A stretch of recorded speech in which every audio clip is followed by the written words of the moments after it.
The program empowers local organizations, many of them local civil society organizations that are women-led, to develop locally led solutions that conserve the environment, enhance community resilience, and promote inclusive development.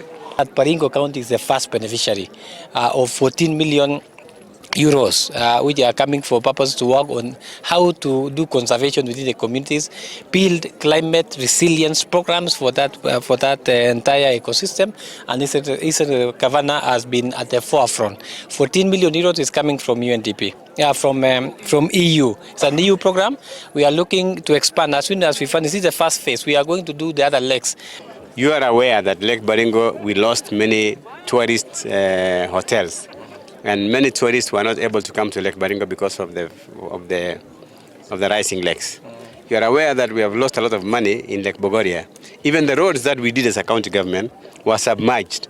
And so we have kept on moving goalposts to fix the roads. Now we are very happy and grateful that we have got a partner in the name of UNDP, in the name of EU, courtesy support of our national government.